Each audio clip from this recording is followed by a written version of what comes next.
కానీ 2017లో ఇచ్చిన ఇంటర్వ్యూలో ఆయన పేర్కొంది ఏంటంటే 3 పంటలు పండే భూమి అమరావతి, డ్రై ల్యాండ్స్ తీసుకోవచ్చు కదా, ఈ రకంగా అమరావతి పైన ల్యాండ్ పూలింగ్ ఏదైతే జరిగిందో దానిపైన ఒక వ్యతిరేక స్వరం ఇచ్చింది అప్పట్లో వైఎస్ఆర్సీపీ పార్టీలో ఉన్న రోజా.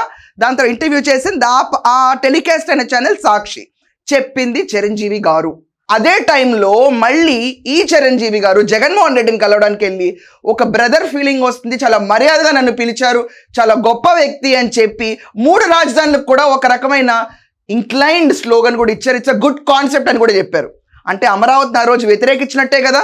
అమరావతి రైతులు, చిరంజీవి, నాగార్జున వీళ్ళందరూ జగన్మోహన్ రెడ్డిని కలవడానికి వెళ్ళినప్పుడు బయట రోడ్ల మీద బారుతీరు నుంచుని ఒక్కసారి రాజధాని అమరావతి అని చెప్పండి, ఒక్క రాజధాని ముద్దని చెప్పండి అన్నట్టు నుంచుని రిక్వెస్టింగ్ మోడ్లో ఉంటే ఒక్క సెకండ్ కూడా కారు ఆపకుండా వెళ్ళిపోయిన వ్యక్తి చిరంజీవి. ఈరోజు మళ్ళీ అదే చిరంజీవి అమరావతి ఇన్విటేషన్ తీసుకుని గెస్ట్గా వెళ్తున్నారు. If you look it to a deep thing, చిరంజీవికి రాజకీయ పరిపక్వత ఉందా అంటే లేదని చెప్పుకోవాలి.